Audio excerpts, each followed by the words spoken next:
ಕರುನಾಡಿಗೆ ನಮಸ್ಕಾರ. ಇವತ್ತು 8 ಮೇ 2025.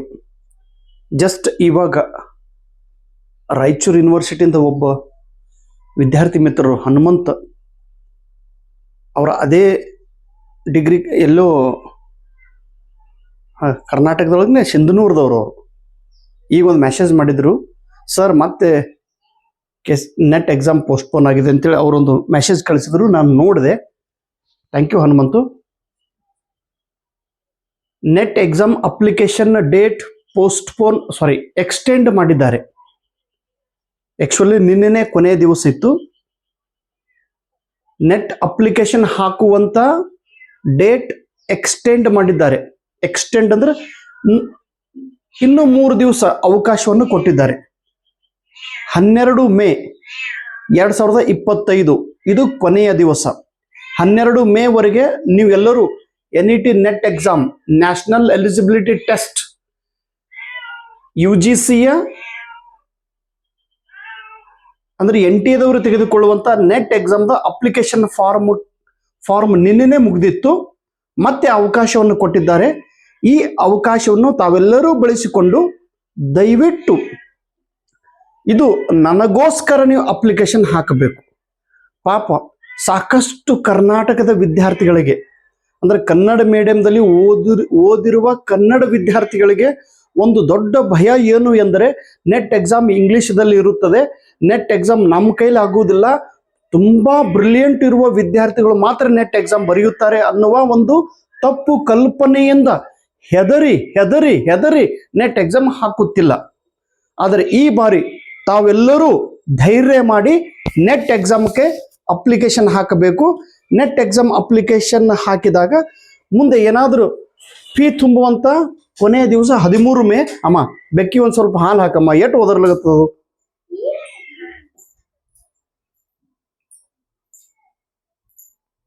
ಮತ್ತು ಅಪ್ಲಿಕೇಶನ್ ಹಾಕಿದಾಗ ಕರೆಕ್ಷನ್ ಮಾಡೋ ಸಲುವಾಗಿ 2 ದಿವಸ ಅವಕಾಶ ಐತಿ, 14ನೇ ತಾರೀಕು ಮತ್ತು 15 ಮೇ. ಸೊ ಹೀಗಾಗಿ ಪ್ಲೀಸ್ ಇಲ್ಲಿ ತನಕ ಯಾರು ನೋಡ್ರಿ, ನಾನು ಒಂದು ದಯವಿಟ್ಟು ಒಂದು ಕಿವಿ ಮಾತು ಹೇಳ್ತೀನಿ ರೀ. ದಾನ ಹೆಸರು ಹೇಳ್ತಾರಂತೇಳಿ ಹಾಕೋದು, ದಾನ ಹೆಸರು ಬ್ಯಾಡ್ ಅಂತ ಹೇಳ್ತಾರೆ ಬ್ಯಾಡ್ ಮಾಡೋದು, ಅದು ತಪ್ಪ. ನೀವೇನು ಸಣ್ಣ ಹುಡುಗರಲ್ಲ, ಸಣ್ಣ ಮಕ್ಕಳಲ್ಲ. ದಯವಿಟ್ಟು ನಾ ಹೇಳುವಾಗ ಒಂದೊಂದ್ಸಲ ಸಿಟ್ಟಿಗೆ ಬಂದು ಬೈಲಿಗತ್ತೀನಿ ರೀ. ನೀವೆಲ್ಲರೂ ದೊಡ್ಡವ್ರು, ನನಗಿಂತ ದೊಡ್ಡವ್ರು ಇದ್ದೀರಿ. ಪಾಪ ನನ್ನ ಮಾತು ಎಲ್ಲೂ ನಿಮಗೆ ನೋವಾಗ್ತೈತೋ, ಎಲ್ಲೂ ಮನಸ್ಸಿಗೆ ಚುಸ್ತೈತಿ, ಇದು ಕಾಳಜಿನೂ ವಹಿಸ್ಕೊಂಡು ನಾ ಬೈಯಂಗಿಲ್ಲಪ್ಪ ತಮ್ಮ. ಬೈದಿದ್ರು ಇಲ್ಲಿ ತನಕ ಇದಕ್ಕಿಂತ ಮುಂಚೆ ಬೈದಿದ್ರು ದಯವಿಟ್ಟು ಕ್ಷಮೆ ಮಾಡ್ರಿ. ದಾನ ಹೆಸರು ಹೇಳ್ತಾರಂತೇಳಿ ಅಪ್ಲಿಕೇಶನ್ ಹಾಕೋದು, ದಾನ ಹೆಸರು ಬ್ಯಾಡ ಅಂತೇಳಿ ಹಂಗೆ ದಯವಿಟ್ಟು ಮಾಡಬೇಡ್ರಿ. ನಿಮ್ಮ ಮನುಷ್ಯನೊಳಗೂ ಒಂದೇನು ಪಾಪ ನೀವೆಲ್ಲರೂ ಮುಗ್ದರು, ನಿಮಗೆ ಗೊತ್ತಿಲ್ಲ ನೆಟ್ ಎಕ್ಸಾಮ್ದು ಒಂದು ಸ್ಟಡಿ ಪ್ಯಾಟರ್ನ್, ನೆಟ್ ಎಕ್ಸಾಮ್ದು ಒಂದು ಅರಿವು, ನೆಟ್ ಎಕ್ಸಾಮ್ದ ಬಗ್ಗೆ ಒಂದು ಮಾಹಿತಿ ನಿಮಗೆ ಗೊತ್ತಿಲ್ಲ ಅಂತ ತಿಳ್ಕೊಂಡ್ರೆ ನೀವು ಅಪ್ಲಿಕೇಶನ್ ಹಾಕ್ತಾ ಇಲ್ಲ. ಸೊ ಹೀಗಾಗಿ ನೀವು ನೆಟ್ ಅಪ್ಲಿಕೇಶನ್ ಹಾಕ್ರಿ ಅಂತೇಳಿ ನಾನು ವಿನಂತಿ ಮಾಡ್ತಾ ಇದ್ದೀನಿ. ಇಷ್ಟು ಪ್ರತಿ ಸಲ ಹೇಳಿದ್ರು ನೀವು ನೆಟ್ ಅಪ್ಲಿಕೇಶನ್ ಹಾಕ್ಲಿಲ್ಲ ಅಂದ್ರೆ ಅದು ನಿಮಗೆ ಬಿಟ್ಟಿದ್ದು. ಪಾಪ ಏನಾಗ್ತದ್ರಿ, ಈಗ ನಂದೇ ಒಂದು ಎಕ್ಸಾಂಪಲ್ ಹೇಳಿ.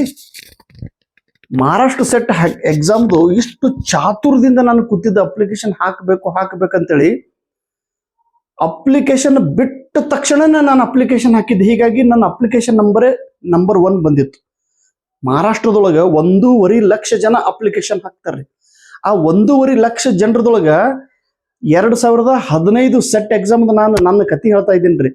2015 ಸೆಪ್ಟೆಂಬರ್ದೊಳಗೆ ಏನು ಮಹಾರಾಷ್ಟ್ರ ಸೆಟ್ ಎಕ್ಸಾಮ್ ಬಂದಿದ್ದಲ್ಲ, ಇಡೀ ಮಹಾರಾಷ್ಟ್ರ ಸೆಟ್ಗೆ I got the first rank. 270 marks ಬಂದಿದ್ದು ನನಗೆ. ಆದ್ರೆ ಫಸ್ಟ್ ರ್ಯಾಂಕ್ ಬರೋಕ್ಕಿಂತ ಮುಂಚೆನೆ ನಾನು ಹೇಳಿದ್ದೆ definitely I will get the first rank ಅಂತೇಳಿ.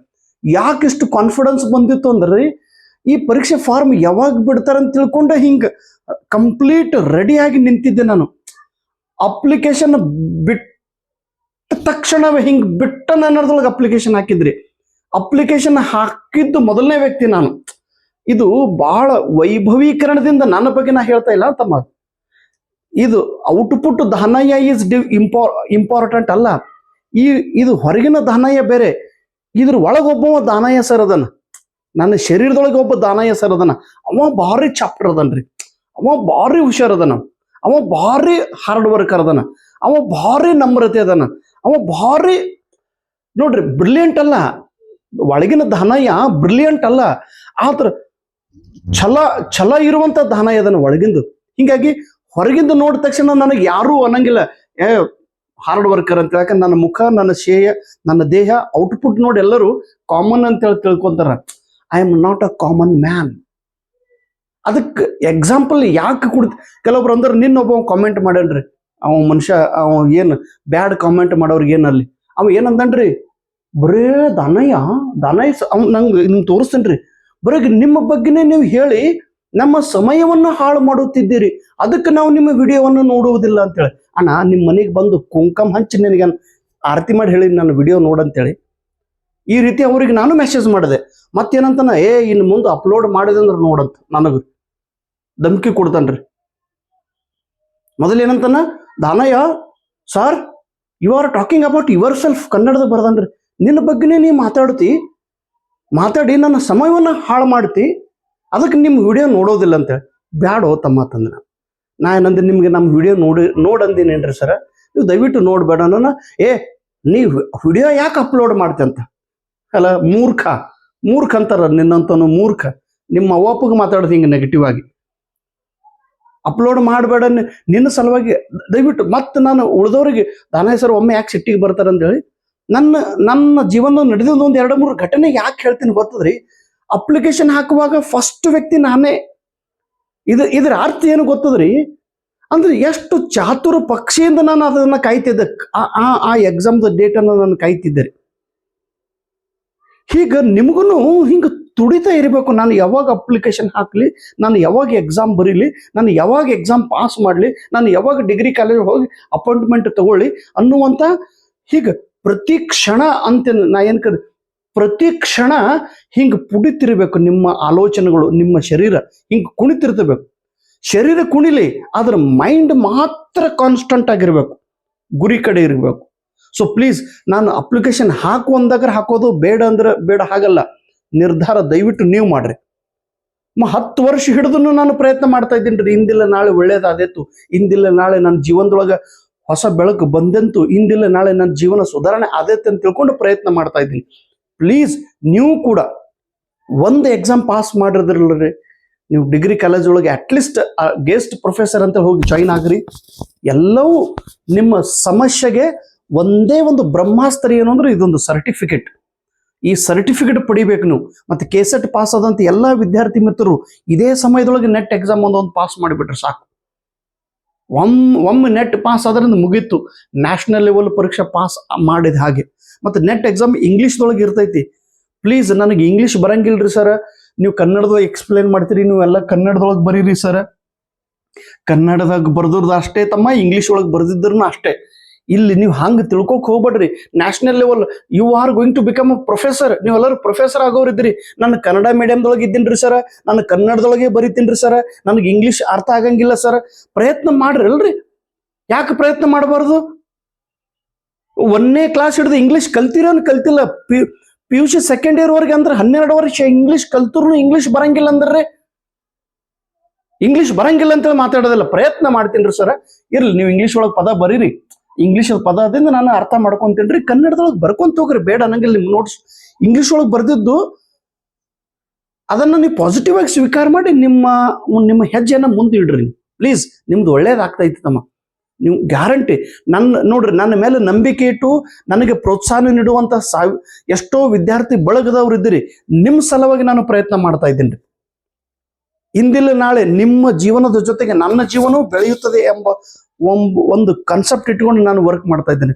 ಪ್ರತಿ ಕ್ಷಣ ನಾನು ನಿಮ್ಮ ವಿಡಿಯೋ ಸಲುವಾಗಿ, ಪ್ರತಿ ಕ್ಷಣ ನಾನು ನಿಮ್ಗೆ ಏನಾದ್ರೂ ಹೊಸದ ಮಾಹಿತಿ ಕೊಡಬೇಕು, ಪ್ರತಿ ಕ್ಷಣ ನಿಮ್ಗಾಗಿ ಏನಾದ್ರೂ ಹೊಸದಾಗಿ ಬರೆದು ನಿಮ್ಗೆ ಕೊಡಬೇಕು ಅನ್ನುವ ವಿಚಾರ ನನ್ನ ಮನಸ್ಸಿನೊಳಗೈತಿ.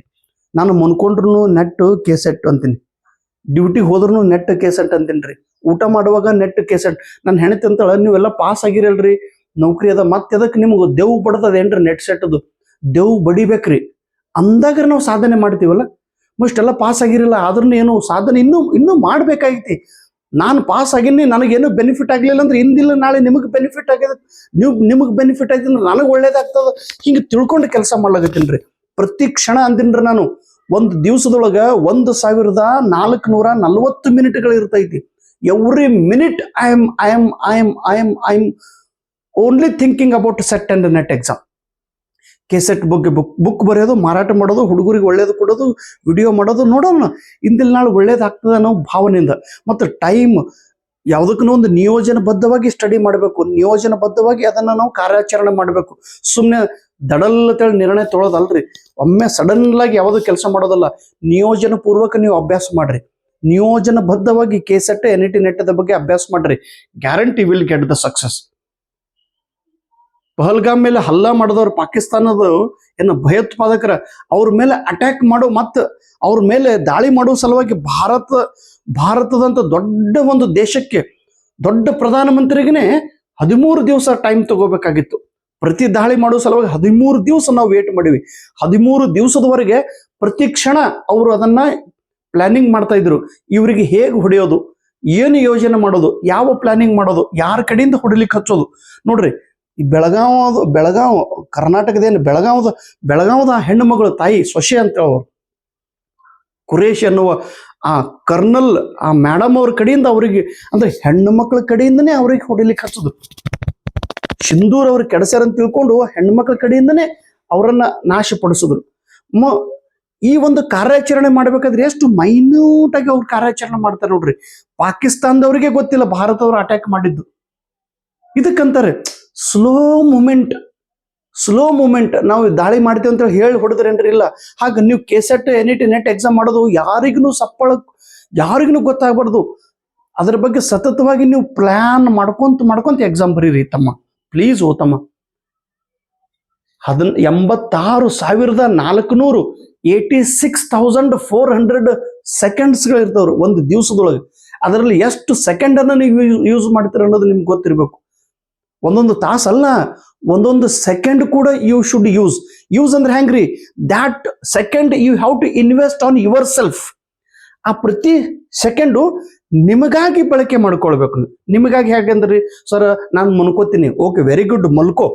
8 ತಾಸು ಮನ್ಕೋಬೇಡ ನಂಗಿಲ್ರಿ. ಆ 8 ತಾಸದೊಳಗೆ ಮಲ್ಕೊಂಡಿದ್ದು ಏನು ಸೆಕೆಂಡ್ ಐತಿ ನೋಡ್ರಿ, ಅದು ನಿಮ್ಮ ಬಾಡಿಗೆ ಹೆಲ್ಪ್ ಮಾಡುತ್ತದೆ. ದೇವರ ಧ್ಯಾನ ಮಾಡ್ತೀನಿ ಸರ್ ಒಂದು 5 ನಿಮಿಷ ಮಾಡ್ರಿ. ಸರ್ ಊಟ ಮಾಡ್ತೀನಿ ಮಾಡ್ರಿ, ಟೈಮ್ ವೇಸ್ಟ್ ಇಲ್ರಿ. ಊಟ ಮಾಡೋದು ಟೈಮ್ ವೇಸ್ಟ್ ಆಗಂಗಿಲ್ಲ. ಸರ್ ನಾನು ವಿಡಿಯೋ ಅಥವಾ ಗೂಗಲ್ ಒಳಗೆ ಏನೋ ಸರ್ಚ್ ಮಾಡ್ತೀನಿ, ಅದರಿಂದ ಜ್ಞಾನ ಸಿಗ್ತಿತ್ತಂದ್ರೆ ಅದನ್ನ ಸರ್ಚ್ ಮಾಡ್ರಿ. ಅದರಿಂದ ನಿಮ್ಗೆ ಪ್ರತಿ ಸೆಕೆಂಡ್ ಇನ್ವೆಸ್ಟ್ಮೆಂಟ್ ಮಾಡ್ರಿ. ನಿಮ್ಮ ಬೆಳವಣಿಗೆಗಾಗಿ, ನಿಮ್ಮ ಬೌದ್ಧಿಕ, ನಿಮ್ಮ ಶಾರೀರಿಕ, ನಿಮ್ಮ ಮಾನಸಿಕ, ನಿಮ್ಮ ಶೈಕ್ಷಣಿಕ ಬೆಳವಣಿಗೆಗಾಗಿ ನೀವು ಖರ್ಚು ಮಾಡ್ರಿ. ನನಗೆ ಇವತ್ತಿಗೂ ಹೆಚ್ಚು ನಾನು ಅಲ್ಲಿ ಕೂತು ಮಾತಾಡದೆ, ನಾನು ಇವ್ರ ಜೊತೆಗೆ ತಿರುಗಾಡಿನಿ, ನಾನು ಅವ್ರ ಮದುವೆ ಹೋದ್ರೂ ಅಕ್ಷತ ಹಾಕಿ ಇಮ್ಮಿಡಿಯೇಟ್ ಆಗಿ ಅಲ್ಲಿಂದ ವಾಪಸ್ ಬಂದ್ಬಿಟ್ಟಿರ್ತೇನೆ. ಯಾರು ಬರ್ತ್ಡೇ ಕಾರ್ಯಕ್ರಮ ಹೋದ್ರೂ ವಿದಿನ್ ಫ್ಯಾಕ್ಷನ್ ಆಫ್ ಸೆಕೆಂಡ್ ಕೂಡೋದ ಕಾರ್ಯಕ್ರಮ ಮಾಡೋದು, ಎಸ್ ಅಲ್ಲಿ ಎದ್ದು ಬಂದ್ಬಿಡೋದು, ಮುಗಿತಲ್ಲ.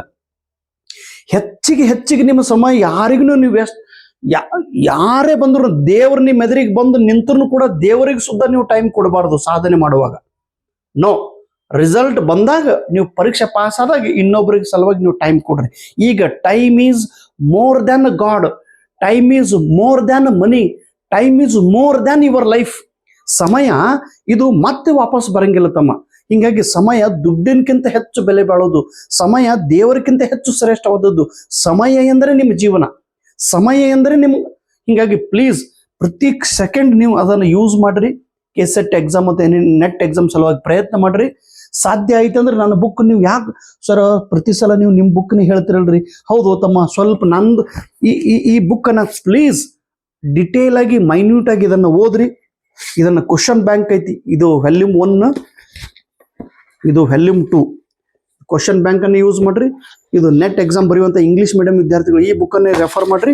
ಇವು 3 ಬುಕ್ ಪೇಪರ್ 1 ಸಲುವಾಗಿ, ಯಾಕಂದ್ರೆ ಈ ನಾಳೆ ಕೆಸೆಟ್ನು ಕರೆಯೋದನ್ರಿ, ಆ ಕೆಸೆಟ್ ಸಲುವಾಗಿ ನಿಮಗೆ ಯೂಸ್ ಆಗ್ತೈತಿ. ಮತ್ತು ಈಗ ನಾನು ಬೇರೆ ಬೇರೆ ಸಬ್ಜೆಕ್ಟ್ದನ್ನು ಕೆಲವೊಂದು ಸ್ಟಡಿ ಪ್ಲಾನಿಂಗ್ ಹೇಳಿದ್ದೀನಿ ರೀ, ಅದನ್ನು ಕೂಡ ತಾವೆಲ್ಲರೂ ಫಾಲೋ ಮಾಡಬೇಕು. ಅದರಲ್ಲಿ ಹೇಳಿದ ಸ್ಟೆಪ್ಸ್ ಪ್ರಕಾರ ನೀವು ಫಾಲೋ ಮಾಡಿ ನೆಟ್ ಎಕ್ಸಾಮ್ ಪಾಸ್ ಆಗ್ರಿ. ನಿನ್ನ ನನಗೊಬ್ರು ಮೆಸೇಜ್ ಮಾಡಿದ್ರಿ ಪಾಪ, ಗ್ರೇಟ್ ತಮ್ಮ, ಬಸವ ಕಲ್ಯಾಣ ನಾಡಿನವರು, ಬಸವಣ್ಣನವರ ಮಹಾತ್ಮ ಬಸವೇಶ್ವರರ ನಾಡಿನವರು, ಬಸವ ಕಲ್ಯಾಣ. ಅವ್ರು ಏನಂದ್ರು, sir I am your student, ನಾನು ನಿಮಗೆ ವಿದ್ಯಾರ್ಥಿ ಇದ್ದೀನಿ ರೀ ಸರ್ ಅಂದ. ಹೌದಾ, ಸುರೇಶ್ ಅಂತ ಹೇಳಿ ವಿದ್ಯಾರ್ಥಿ. ಹೋದ ಬಾರಿ ಅವ್ರು ನನ್ನ ವಿಡಿಯೋನ ನೋಡಿ, ಸರ್ ನಾನು ಫಸ್ಟ್ ಟೈಮ್ ನಾನು ನೆಟ್ ಎಕ್ಸಾಮು ಫಸ್ಟ್ ಟೈಮ್ ನಾನು ಕೆಸೆಟ್ ಬರಿತಾ ಇದ್ದೀನಿ ರೀ. ಆಗ್ಲಿ ರೀ ಸುರೇಶ್, ನಾನು ವಿಡಿಯೋದೊಳಗೆ ಹೇಳುವಂಥ ಸ್ಟೆಪ್ಸ್ಗಳನ್ನ ನೀವು ಫಾಲೋ ಮಾಡಿರಿ. ಫುಲ್ ಎನರ್ಜಿಯಿಂದ ಫುಲ್ ಕಾನ್ಸಂಟ್ರೇಷನ್ ಮಾಡಿ ಫುಲ್ ಫೋಕಸ್ಡ್ ಮಾಡಿ ನೀವು ಸ್ಟಡಿ ಮಾಡಿರಿ, ನೀವು ಪರೀಕ್ಷೆ ಪಾಸ್ ಆಗ್ತೀರಿ. ಆ ತಮ್ಮಗೆ ಹೇಳಿದ್ದೆ, ಆ ತಮ್ಮ ಕೂಡ ಆ ಮಾತನ್ನು ಕೇಳಿ ಫುಲ್ ತಯಾರು ಮಾಡಿದ್ದ. ಅವರು ನನ್ನಂಗೆ ಅದಾರೆ, ಅವ್ರ ಮುಖ ಅವ್ರ ಶರೀರ ನೋಡಿದ್ರೆ ಅವ್ರು ನಮ್ಮಂಗೆ, ನಮ್ಮ ತಮ್ಮಿದ್ದಂಗೆ ಕಾಣಿಸ್ತಾನ. ನಮ್ಮ ಒಳಗಿಂದ ಭಾರಿ ಸ್ಟ್ರಾಂಗ್ ಅದಾನ ಹುಡುಗ. ನಾವು ಡಿ ಪಿ ನೋಡಿದ್ರೆ ನೀವು ಅನ್ಸ್ತೀರಿ ಹೇಳ್ರಿ ತಾನೇ ಸರ್ ನಿಮ್ಮಂಗೆ ಅದನ್ರಿ. ಆದ್ರೆ ಎಲ್ಲರೂ ಮುಖ ನೋಡಿ ಮಣಿ ಹಾಕೋರು ಅದಾರ ಸಮಾಜದೊಳಗ. ಮುಖ ನೋಡಿ ಮಣಿ ಹಾಕೋರು, ಚಂದ ಕಾಣಿಸ್ತದ ಮಣಿ ಹಾಕ್ತಾರೆ, ಕುಂಡ್ರಣ ಅಂತ. ಯಾಕಡ್ರೆ ಕಾಣಿಸ್ತಂದ್ರೆ ಯಾರು ಮಣಿ ಹಾಕಂಗಿಲ್ಲ, ಹೋಗುವಂತಾರ. ದಯವಿಟ್ಟು ಹಾಗೆ ಮಾಡ್ಲಿಕ್ಕೆ ಹೋಗ್ಬಿಡ್ರಿ. ಒಬ್ಬೊಬ್ರು ಇರ್ತಿರ್ತಾರೆ, ಇವರು ಸುರೇಶ್ ಅಂತೇಳಿ, ಸುರೇಶ್ ಹೇಗದ್ರ ಪೈಲ್ವಾನ್.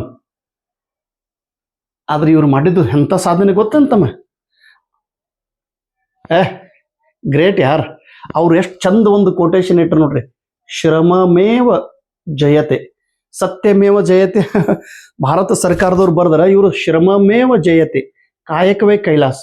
ಇವ್ರು ನಿನ್ನೆ ಒಂದು ಮೆಸೇಜ್ ಮಾಡಿದ್ರು ನನಗೆ, ಎಷ್ಟನೇ ತಾರೀಕಿಗೆ ರೀ, 6 ಮೇ 6ನೇ ತಾರೀಕಿಗೆ ಇವ್ರು ಇದೊಂದು ಪ್ರಮಾಣ ಪತ್ರ ಕಳಿಸಿದ್ದಾರೆ ನನಗೆ. ಏನು ಕಳಿಸ್ಯಾರ ನೋಡ್ರಿ, ನಮಸ್ತೆ ಗುರುಗಳೇ, ನಿಮ್ಮ ಒಂದು ಯೂಟ್ಯೂಬ್ ಕ್ಲಾಸ್ ಕೇಳಿ ನಿಮ್ಮ ಪುಸ್ತಕಗಳಿಂದ ಓದಿಕೊಂಡು ನಾನು ಇವತ್ತು ಕೆಸೆಟ್ 72ನೇ ರ್ಯಾಂಕ್ ಇತಿಹಾಸ ವಿಷಯದಲ್ಲಿ ಪಡೆದುಕೊಂಡಿದ್ದೀನಿ ಗುರುಗಳೇ. ಇದಕ್ಕೆಲ್ಲ ನೀವೇ ಮತ್ತು ನಿಮ್ಮ ಮೋಟಿವೇಶನಲ್ ವಿಡಿಯೋಸ್ ತುಂಬ ಉಪಯುಕ್ತ ಆಗಿವೆ ಗುರುಗಳೇ. ಮತ್ತೆ ನೆಟ್ ಅಪ್ಲಿಕೇಶನ್ ಹಾಕಿದ್ದೀನಿ ಸರ್, ಈ ಸಲ ಕೂಡ ನೆಟ್ ನಾನು ಪಾಸ್ ಆಗಲೇಬೇಕು ಗುರುಗಳೇ. ಇದಕ್ಕೆ ನಿಮ್ಮ ಸಹಕಾರ ಮತ್ತು ನಿಮ್ಮ ಸಲಹೆ ಯೂಟ್ಯೂಬ್ ವಿಡಿಯೋಗಳು ತುಂಬ ಪ್ರಾಮುಖ್ಯತೆ ಇದೆ ಸರ್. ಇಂಥ ನಿಮ್ಮ ವಿದ್ಯಾರ್ಥಿ ಸುರೇಶ್ ಜಮಾದಾರ್, ಬಸವ ಕಲ್ಯಾಣ್. ಇಂಥ ಅನೇಕ ವಿದ್ಯಾರ್ಥಿ ಮಿತ್ರರು ಹೀಗೆ ಮೆಸೇಜ್ ಕಳ್ಸೋದು ಏನು ಸಿಗ್ತೈತಿ ನನಗೆ ಅಂದ್ರೆ, ಒಂದು ಕಾನ್ಫಿಡೆನ್ಸ್ ಬರ್ತೈತಿ, ನನಗೂ ಕೆಲಸ ಮಾಡ್ಲಿಕ್ಕೆ ಒಂದು ಪ್ರೋತ್ಸಾಹ ಸಿಗ್ತೈತಿ. ನನಗೂ ನಾನು ನಿಮಗೆ ಹವಾ ಹೊಡೆದ್ರೆ ನೀವು ನನಗೆ ಹವಾ ಹೊಡಿಬೇಕು. ಇಲ್ಲೊಬ್ರು ಯಾರ್ರೀ, ನಮ್ದು ಡಾಕ್ಟರ್ ಪ್ರವೀಣ್ ಅಂತ ಹೇಳಿದಾರ, ಇದ್ರದ್ದು ಯೂನಿವರ್ಸಿಟಿ ಒಳಗೆ ಪ್ರೊಫೆಸರ್ ಅದಾರ, ಎಲ್ಲಿ ಹಂಪಿ ಯೂನಿವರ್ಸಿಟಿ ಒಳಗೆ. ಅವ್ರು ನೋಡ್ರಿ, ಅವರು ಮೊದಲಿಗೆ ನೆಟ್ ಎಕ್ಸಾಮ್ನೇ ಬರಿತಿದ್ದಿಲ್ಲ. ಮೊನ್ನೆ ನಾನು ಬಿಜಾಪುರಕ್ಕೆ ಇದಕ್ಕೆ ಬಸವನ ಬಾಗೇವಾಡಿ ಹೋಗುವಾಗ ಅವ್ರು ಹೇಳಿದ್ರು, ಸರ್ ನಾನು ಹಂಪಿಯಲ್ಲಿ ಇದ್ದೇನೆ, ನಮ್ಮ ಊರ ಹತ್ರ ನಾ ಬಂದಿದ್ದೀರಿ. ಅವ್ರು ಎಷ್ಟು ಸರ್ಟಿಫಿಕೇಟ್ ಕಳ್ಸ್ಯಾರ ನೋಡ್ರಿ, 1 2 3 4 ನೋಡ್ರಿ, ಇದು ಏನಂತಾರೆ. ಹೀಗೆ ಸರ್ಟಿಫಿಕೇಟ್ಗಳು ಕೈ ಸೇರಿದಾಗ ಇನ್ನಷ್ಟು ಓದಬೇಕು ಅಂತ ವಿಶ್ವಾಸ ಮೂಡುತ್ತದೆ ಸರ್. ತಮ್ಮ ತರಗತಿಗಳು ಅತ್ಯಂತ ಉಪಯುಕ್ತವಾಗಿವೆ. ಇದೆಲ್ಲವೂ ಸಾಧ್ಯವಾಗುತ್ತಿರುವುದು ತಮ್ಮ ತರಗತಿಗಳಿಂದ ಹಾಗೂ ತಮ್ಮ ಮಾತುಗಳಿಂದ ಸರ್ ಅಂತೇಳಿ. ಇವರು ಆಲ್ರೆಡಿ PhD ಮಾಡಿದ್ದಾರೆ, ಕನ್ನಡ ಲಿಟರೇಚರ್ದೊಳಗೆ ಪ್ರೊಫೆಸರ್. ಇವರು ಡಾಕ್ಟರ್ ಪ್ರವೀಣ್ ಅಂತೇಳಿ. ಇವರು ನಮ್ಮ ಮಹಾರಾಷ್ಟ್ರದವರೇ, ಸಾಂಗ್ಲಿ ಜಿಲ್ಲೆದವರು, ಜತ್ ತಾಲೂಕದವರು. ಈಗ ಕರ್ನಾಟಕದೊಳಗೆ ಪ್ರೊಫೆಸರ್ ಆಗಿ ಸೇವೆ ಸಲ್ಲಿಸಿದ್ದಾರೆ. ಇವರು ಒಂದು ಮಾಹಿತಿಯನ್ನ ಕಳಿಸಿದ್ದಾರೆ ನನಗೆ. ಸಾಕಲ್ರಿ, ಇಂಥ ಪ್ರತಿಭಾವಂತರು ಎಲ್ಲರೂ ನೋಡ್ರಿ ಎಷ್ಟು ಮೆಸೇಜ್ ಮಾಡಿದ್ದಾರೆ ಅವರು.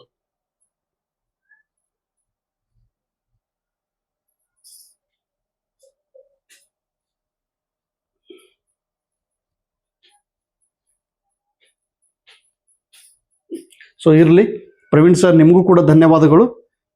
ಇದೇ ರೀತಿ ಕರ್ನಾಟಕದ ಎಷ್ಟೋ ವಿದ್ಯಾರ್ಥಿಗಳು ಫೋನ್ ಮಾಡ್ತಾ ಇದ್ದಾರೆ, ಬಟ್ ನನಗೆ ಮಾತಾಡೋದಾಗ್ತಾ ಇಲ್ಲ. ನಿಮ್ಮ ಗೌರವ, ನಿಮ್ಮ ಪ್ರೀತಿ, ನಿಮ್ಮ ಪ್ರೋತ್ಸಾಹ ಹೀಗೆ ಇರಲಿ. ನನಗಿಂತ ದೊಡ್ಡವರು ಇದ್ರಂದ್ರೆ ಆಶೀರ್ವಾದ ಮಾಡ್ರಿ, ನನಗಿಂತ ಚಿಕ್ಕವರು ಇದ್ರಂದ್ರೆ ಶುಭಾಶಯ ಹೇಳ್ರಿ. ನಿಮ್ಮ ತಂದೆ ತಾಯಿಯರ ಆಶೀರ್ವಾದ ನನಗೆ ಬೇಕು. ನನ್ನ ಶುಭಾಶಯ, ನನ್ನ ಪ್ರೋತ್ಸಾಹ ನಿಮ್ಮ ಜೊತೆಗಿರುತ್ತದೆ. Thank you so much. ನಮಸ್ಕಾರ.